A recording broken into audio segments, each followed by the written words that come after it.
play and call it work. Hello, welcome back to the Sit and Talk. We've been on a bit of a sit and talk hiatus. I should have done this about a month ago between the holidays, and I had some illnesses. I was off for a while. But anyways, I'm back and we're gonna do the Sit and Talk. I'm gonna sit here for about an hour or so, and I'm gonna read your questions that you left for me literally a month and a day ago. And I'm just gonna answer them as honestly as best as I can. I have not pre-read them or screened them, so I'm just gonna see what happens when they come up. And then next week, there's gonna be the Sit and Talk for Matthew, even though he was the last one, but the order got kind of thrown off a little bit. So address your questions in this video to Matthew, and he'll answer them next week. Well, okay, we get comfortable. So I'm gonna start reading questions from miniwargaming.com, and then I'll go to the YouTube video if there's any. I didn't even check if there's comments there. If there's time, I'll get to those. So Miso, Steve, if you weren't working at MWG, but you still want to work in something creative, what would your dream job be? Something in computer gaming, board gaming, painting. Okay, this is the next question. What my dream? Can I already have my dream job? So it'd be the same. Well, I mean, I have my own YouTube channel, which is basically the same thing as this, as my day job, but it's just where I kind of put games or certain things I don't have time to do during the day. Basically, I play with my friends and stuff like that and record the games. I'd focus on that. Basically exactly the same thing. If Games Workshop put you in charge of the new Old World game coming out, what would you do? Specifically, how would you update the rules from 8th edition, changes, improvements, etc.? I'm not a rules writer, so you wouldn't put me in charge of that, ever. Interesting. I'll keep it very basic because I can see what I would like, but I don't know how to implement everything I want. So I want to keep I like the rank and flank. I like movement being important in that type of gaming, but it's got to be a little more streamlined and not quite as convoluted as Old Fantasy was. It had a big learning curve, and even then, even once you learn the game, there's a bunch of situations that could pop up through placement of miniatures and trays that were not really resolvable rules as written. So it was an interesting challenge for that game. Finally, do you prefer D&D/RPGing to miniature gaming? And if you have, and if you have to both DM an RPG stream and or play an RPG stream, what setting or adventure would you most want to run? And what type of PC would you want to play? Thank you. Hope 2021 is better than 2020. It would have to be. Okay, that's an interesting question. Do I prefer D&D/RPGing to a miniature game?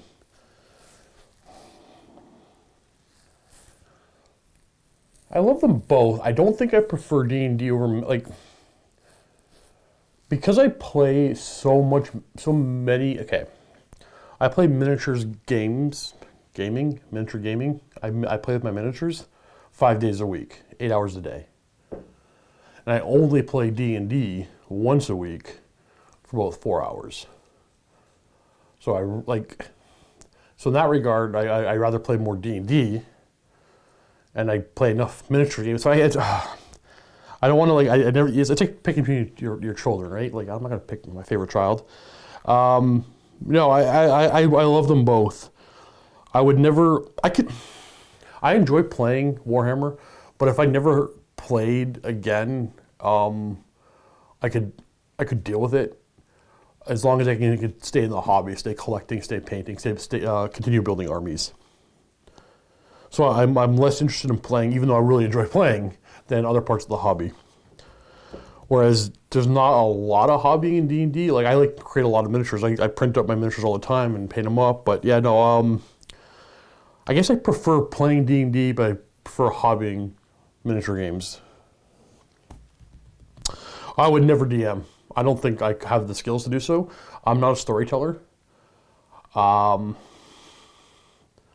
I don't think I possess the necessary skills to world build and narratively craft and verbally describe a setting and character and giving different NPCs that you would meet different flavor, character. So I have many skills and many things I'm terrible at.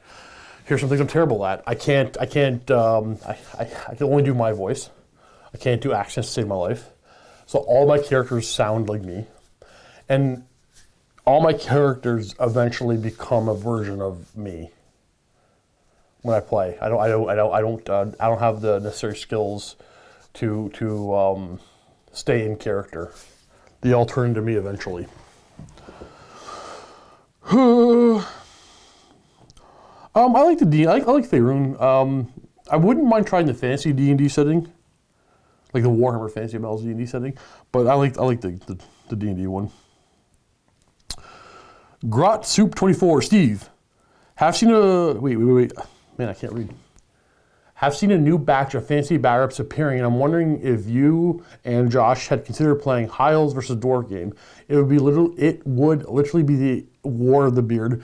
Happy New Year to you, different NWG. We don't have a Warhammer Fantasy Dwarf army anymore. It has all been moved to square bases. So we can, on round bases. So we kind of can play them on round bases and movement trays, but that means the army that you have to play against also has to be on round bases because the size of your base matters in fantasy. And my High Elves are on square. So we can't, as of right now, replicate the War of the Beard. However, a buddy of mine has a large dwarf army that is in the process. No, it's not being painted. It's in the closet. But one day we'll get painted, and one day we'll play that game. Nagrum29, that's Steve. I'm a fellow Gloomspite Trog enthusiast. What do you think the latest update to the Gloomspite battle? There's an update? In the event you haven't heard yet, oh yeah, the White Dwarf thing. Via White Dwarf, they released 3 new allegiances, 3 new battalions, and 3 new updates to the Loon Shrine, and verified that they're all match play legal. The Trog allegiance buffs the Trog's regeneration and magic resistance, and the battalion is a retreat. Wait. The battalion is a retreat and still shooting charge. And I don't know what you mean by that. The battalion is the Trog regeneration and magic resistance. The battalion is a retreat and still... You type like me. You type faster than you think, I think. I'm not sure what you're saying. And the Loon Shrine gains the hidden Trog holes rule. Okay, so basically, I'll answer this. When I saw that, I assumed it wasn't... I shouldn't have assumed. I assumed it wasn't a match by legal thing. So I'll have to look into that. Man. I gotta find that White Dwarf now. Benny Bate. Hey Steve, quick question. What is your go-to original 40k army? It's Dark Angels. Luca is Necrons, Dave is Chaos, etc. But I can't tell for Dark Angels over Orcs. Happy New Year. No, I prefer Dark Angels over Orcs. I never actually liked the Orcs. I kind of got into the Orcs because every edition, I like to change up my armies. And when we got to 8th, I said, I'll try Orcs. Never really liked them. We haven't had Orcs in a while. And I like them now. For 9th edition, I'm going to continue playing them, but probably less as I move on to a new army. Sorry, I apologize. I'm sure very phlegmy. Mr. Pancake, Steve, a few fantasy questions from a fellow fantasy enthusiast. Hey, Kyle. How would you make Calvary... I apologize. This is not going to be a great video, I think. How would you make Calvary better function 8th edition? You have multiple questions. So the first, how would I make them function better? Once you remove unit strength, they kind of suffered. How would I make them better? Off the top of my head, they would have to have some sort of buff to combat resolution on the turn they charge. I wouldn't give it to them all the time, but the turn they charge. So maybe your opponent doesn't get rank bonuses the turn you charge or something like that. They need to either break the enemy on the charge, or they just kind of lose. Now, obviously, an experienced player can mitigate a lot of these things. But yeah, Calvary suffers in 8th edition of Warhammer Fantasies. But yeah, they need something that can actually give them reason to charge by themselves to a degree. It's a hard one, man. It's a hard question to answer for 8th edition. If it was easy, yeah, I don't know. I think it was intended because, okay, so not a lot of people are overly familiar with fantasy, but Cavalry in 7th edition Warhammer Fantasy was the end-all be-all. And they're like, that's not what we intended. It's a rank and flank army. They want more infantry. So they did that. They nerfed them. Alith, Anar, Deathmaster, Snicket, and Shadowblade. Which one are you running away from the fastest? I'm not running. I'm going to sit down, cross my legs, and say, do it. I'm not running. But if the three of them are fighting, I'm sorry. Even though Aleth Anar is an elf, I think he's high elf. I think he's the weakest of the three. I say Shadowblade beats Deathmaster. However, there's a good argument that the Snicket wins that one. I know if Colin in the room with me right now, we'd be arguing. I wouldn't back down from Shadowblade. He wouldn't back down from Deathmaster. But I think you can argue Deathmaster, but I'll give it to Shadowblade. Who knows? They're fake characters. It's like, who's stronger, Thing or the Hulk? Obviously the Hulk. You in 3, you're GW and you're trying to write some canon to undo the end times. Where do you start? Again, I'm not a writer. I am not a storyteller. Man, I would not undo end times. I don't like to change the past. However, there was a bit of story in the end times which was absolutely fantastic. Actually, if anybody knows, I'm going to describe something. If anybody can tell me where it's written in the end times books, can you email me, steve@miniwargaming.com? I would love to read it again. There was a thing, I think it was Malekith enters a cave, and he sees a bunch of statues sitting in a circle, and they all represented the 8 winds of the 8 incarnates. What were they called back then? Incarnate?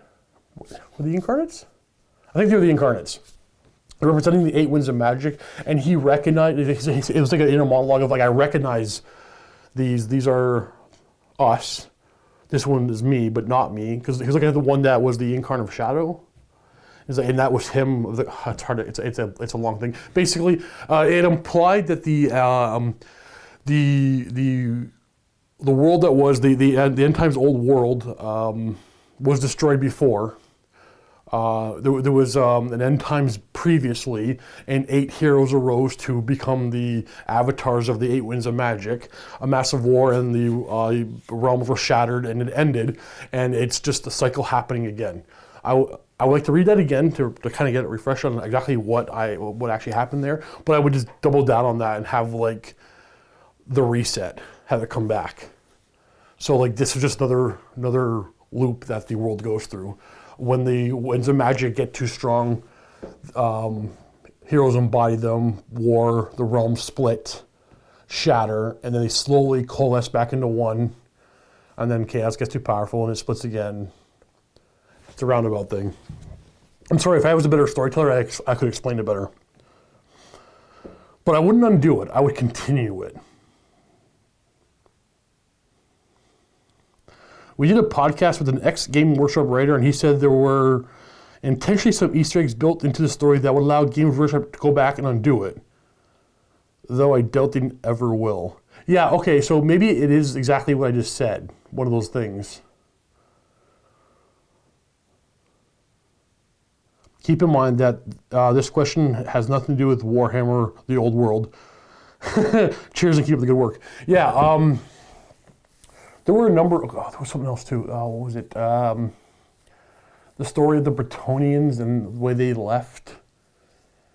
The Skaven basically talking on radios to Eldar.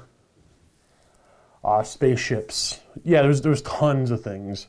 And plus the warp has always, I'm stuttering a little bit today. The warp has always been a tamper of the space-time continuum. Cecilia, hey Steve, it's way too late for this to make it into the recording. No, it's not, obviously.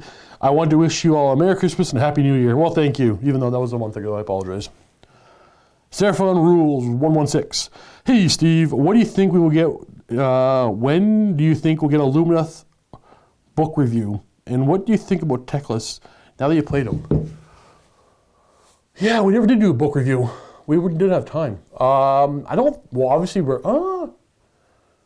as it stands right now, we're trying to catch back up from the holidays and the fact that I was off for so long. I don't foresee one in the future. However, if I feel it's necessary to do a very, very late review, I might do one later on, but I wouldn't hold your breath on it.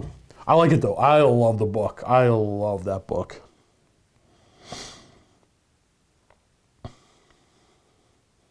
Hey Steve, who is your favorite in-house match to play against? Producer and specific army. I've asked Luke this question before and he picked you with your Dark Angels. Yeah, Luke, okay, so that's an interesting one. So as I'm reading the question, I'm like, I don't know how to answer that question because there are certain things I really enjoy about everybody, like playing against everybody here. Like the way Josh and I rib each other, the way Matthew and I like to get in each other's head. Dave and I, we just goof around the whole time off camera. It kind of makes everything take longer. But Luke and I always have, I think, the best games. And I love, everybody likes their own way of playing, but the way Luke and I like our opponent to play or like to play seems to align the most. Basically, I love playing Dark Angels against Space Wolves, and I'm pretty sure he does as well. That in lore rivalry that I like to bring into like the studio and play around with is actually it's fantastic. I mean, back in 8th edition, we had the argument about which was actually worse. I said Space Wolves were worse than Dark Angels. He thought Dark Angels were worse than Space Wolves. We know they were both two really bad ones, but now that the Dark Angel book is around the corner, we're arguing which one. Well, I think we're going to be arguing which one's better soon. Yeah, I love the Space Wolf Dark Angel rivalry. I also really like playing my Orcs against his Necrons because for some reason he can't fathom them. They don't make sense to him. How well I shoot with them and against his head. It's a lot of fun.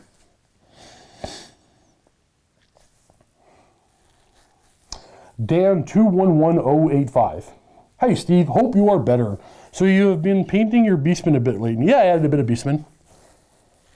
But after a lot of experimenting, it's fair to say that you're not expecting to win. Yeah. I love the aesthetic of the Beast of Chaos and think it's a shame that they're so uncompetitive.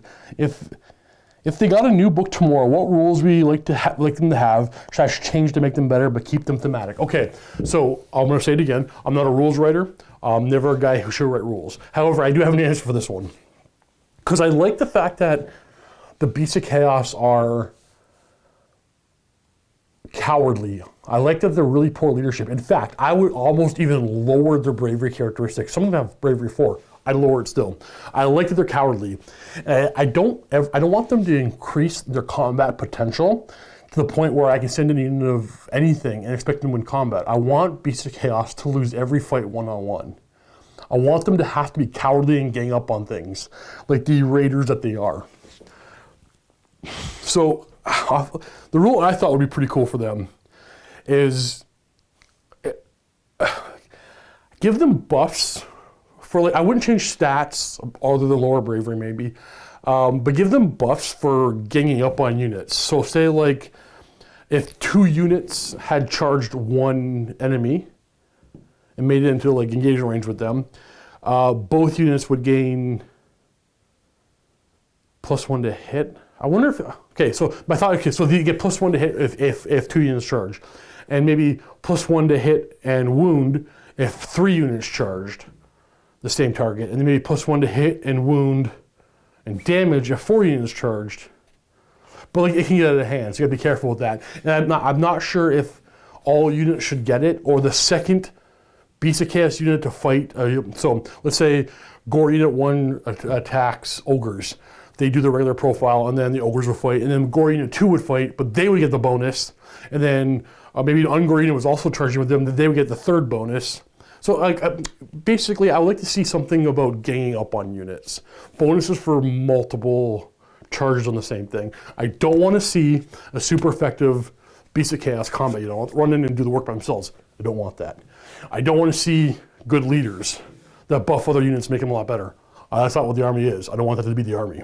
I want them to be cowardly and terrible, but overwhelm things by ganging up on them, like the bullies they are, is what I would do. Smiling Kiara, hi Steve, hope you're having a great day. What's your favorite orc model? Ooh, or favorite orc model. Killican. Which orc kit do you wish you had update, boys? No, I wouldn't buy any because I don't want to paint anymore, boys. Well, boys need an update. What unit do you think Games Workshop should add to the orc roster? Nothing. No. I think they're good. Yeah, nothing. Gazkul and Makari have now Zorzag, Gitstompa, and Nikit. Do you think for the future named character or kit, they should also get their own Grot sidekick? Sure. Every orc character should come with a Grot sidekick. Friggin' pandas! Steve, no question for me this time, but just showing you my love. Sending nothing but love to you. Big hug. P.S. Your favorite Pixar film. Okay. P.S. Name your favorite Pixar film. Okay, friggin' pandas, I would like for you to always put a comment in the sit and talk, whether you have a question or not, just so I can say friggin' pandas.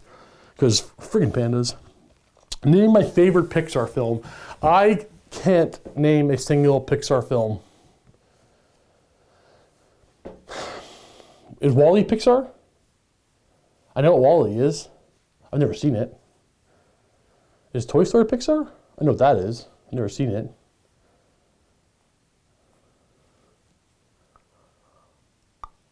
I don't know Pixar films. I'm sorry. Oh no, I've seen The Incredibles. Is that Pixar? I don't know. I'm sorry. I don't know. I'm sorry. Straight Jacket. Steven. Matt said MWG had a rep for getting rules wrong a lot, and he feels that it's undeserved.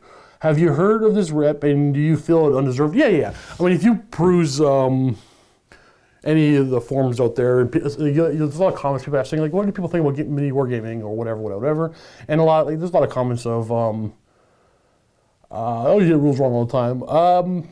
I think, yeah, sure, we get rules wrong all the time. Like everybody, like I personally watch a lot of other back rep channels, and everybody does, and I mean no disrespect. It's impossible not to. Like I'll see a guy, our channel that I love watching, a guy use an army that he's used 1,000 times and do something I've seen him do right 1,000 times wrong. Because in the moment we all do it. Like we used to have guests at Mini Wargaming all the time, and people would come in. I'd give them a little speech before we start recording, just trying to get them to relax because like things need to know. It's a little different playing a game on camera than off. I'll explain to them like you may know all the rules of your army. And like for example, like the movement of a Space Marine was like 6 inches. You know it's 6 inches. It's been 6 inches forever. At one point during the game, you're going to say, "Oh, they move 5 inches and they're going this way." Like you just make brain farts in the moment. You don't even realize you're saying them, and you do them. It happens all the time. And then every now and then we get a guest to be like, "Yeah, I know. I watch. I know. You make real mistakes all the time. Don't worry. I know what I'm doing. I never make mistakes." I have to go, no disrespect, but yes, you do, and you're going to make a bunch, and I'll point them out to you. You all make mistakes. You just don't have 10,000 people watching telling you made a mistake. You don't know you made it if you didn't make it. If somebody didn't point it out to you. But there are, okay, to be fair, I'm not trying to be like everybody makes mistakes. Most of us do. There are people that are just fantastic. They're few and far between, but we've had some on the channel too. But most, damn near all of us make mistakes in every game we play. And if you think you never do, I challenge you to come on, because you do. We all do. Even though you know, like it's like,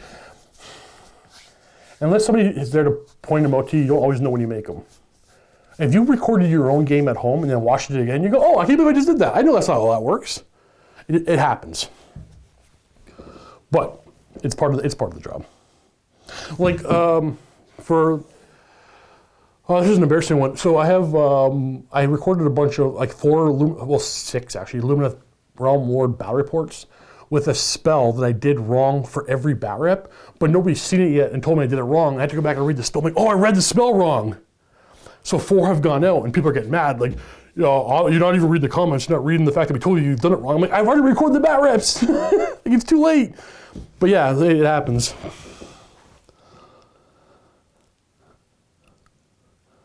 Chaotic colors. Now I need to go back and rewatch Yagvir and Tor. Okay. G. Griffey 87. Steve, what is your favorite breakfast meal comprised of? I started breakfast burritos with salsa, and life is good. You are a cool dude that makes cool stuff. Thank you. There's only one food in the world I don't like. It's salsa. I don't like the taste. I don't hate it. I just don't like salsa. So that's never gonna be for me. And I'm not a breakfast eater. I just drink like a gallon of coffee. I rarely eat breakfast. But like Sunday morning when you get up at 10:30 in the morning and go for like eggs and bacon, that's different. But like I rarely eat breakfast. Bruce Cozoin, I don't know. This guy. Steve, what are you hoping the Dark Angel Combat Patrol will be? Deathwing, Redwing, Greenwing? What do you think they would put in type you're hoping for? Steve, what are you hoping the Dark Angel Combat Patrol will be? Deathwing, Ravenwing, what do you think they will put in type you're hoping for? I don't understand the question. I'm sorry, I don't understand. Jonas Hollensteiner? Good day, Steve. I hope you and your loved ones are well. They're the same. Those are the same. You play Realm Lords and Beasts of Chaos, hence a question for you. Is the Cygor the perfect counter against Realm Lord units? The reason I think is the following. He can try to unbind 2 spells and inflicts a mortal wound if he does. If this triggers, does the unit of Wardens get a mortal wound, or does the wizard/unit leader itself? What is the right thing to do? Rules as written, rules as intended. Okay. Wait here. I never thought of this.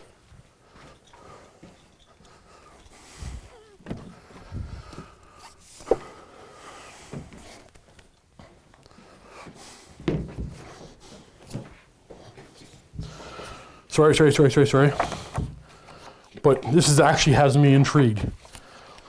I suspect it's probably not as complicated as you're thinking, but I get what you're thinking. I'm see if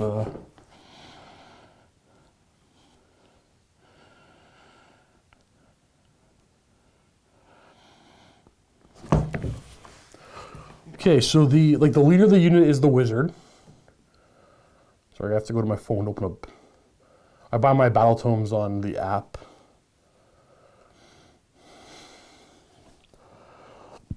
I gotta read the Cygor.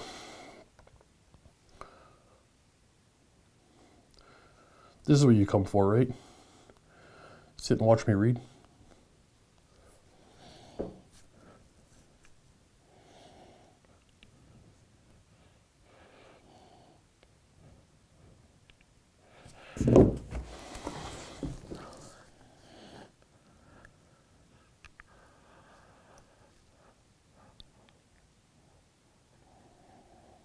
Yep, my gut says what you're thinking is correct.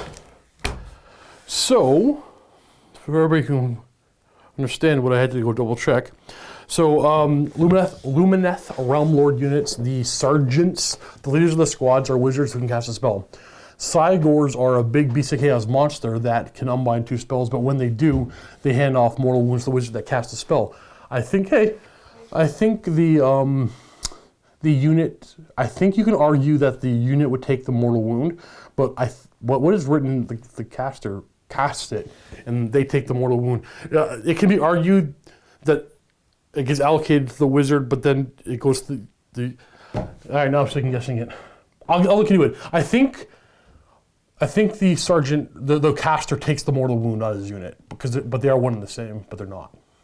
Interesting. So no, I'm not so sure, but that's interesting. If if I had to do a bat rep right now and I couldn't find an answer, I would kill the sergeant from the mortal wound from that the Cygor hands off. That's how I'd handle it if I had to do it right here, right now. Hopefully, one, it'll never come up because that's the 2 armies I play in this building. But if it ever came up, hopefully I can find an answer before it matters. But I would kill the wizard as it stands right now. The next comment is for Matthew. Steve, the open vault discussion on will there be gaming in 50 years' time was more around PC video games. However, if tabletop gaming went down the digital route, something like holographic representation of models, would it still give you the satisfaction and would you still play? No. Will there always be a place for the hobby? I believe so.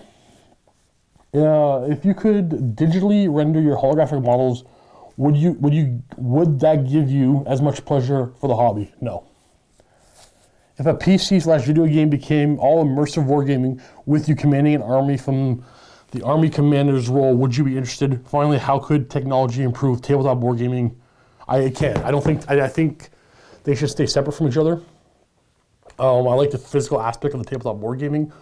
Basically, when we were locked down last year, a buddy and I tried playing some Warhammer through Tabletop Simulator. He really enjoys it. I didn't like it.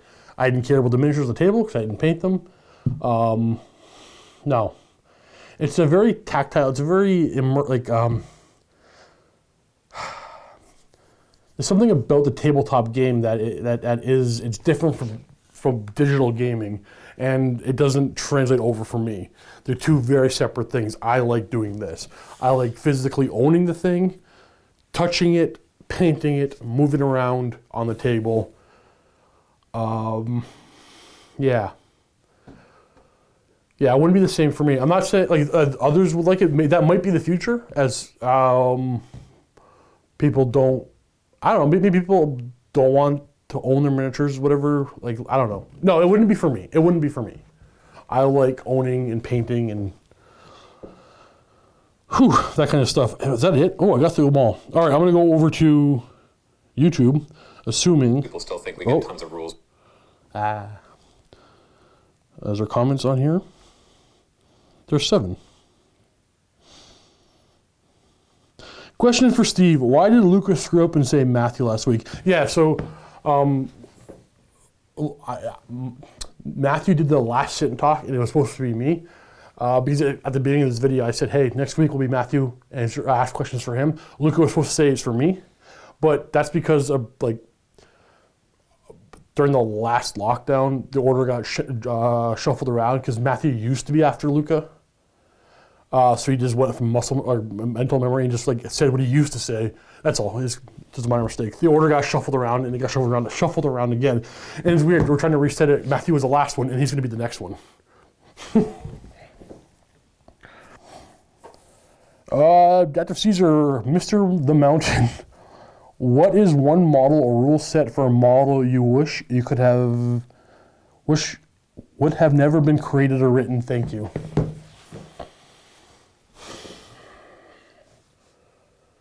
I believe I can think of the perfect answer to this question 10 minutes after I turn the video off or the camera off. Because there are definitely things I don't like.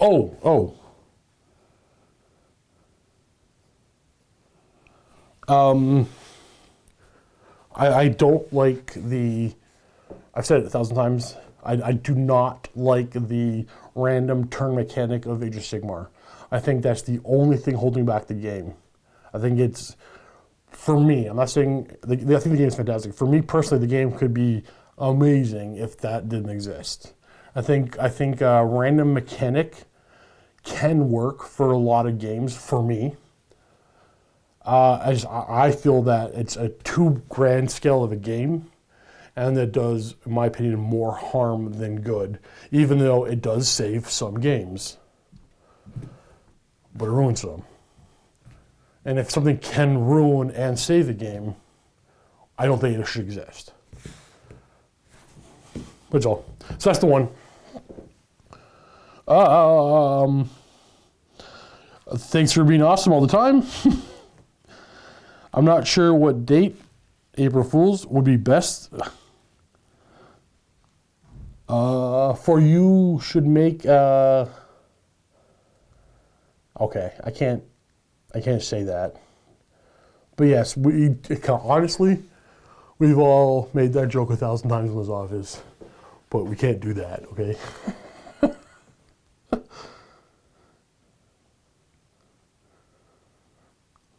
I think I have to pre-screen the YouTube questions.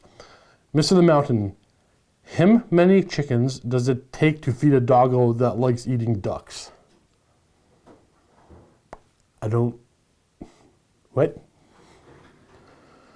Mr. the Mountain, a lot of people always ask, what faction/army do you want to see? But I'd like to know what unit you like to see, whether it's for narrative reasons, hey, what the army needs, or just because you think it would look cool. Personally, I'd like to see corn gores and nurgores, so like themed gore units for Beast of Chaos. This question can be 40k or AOS, I don't mind. Also, Matt talked about temperature, saying it was about 6 degrees Celsius, and as I am Australian, it's currently 36 degrees Celsius, and it's only getting hotter. Do you prefer the hot or the cold? Sorry for the length. Cheers. I prefer the cold. What do I want to see?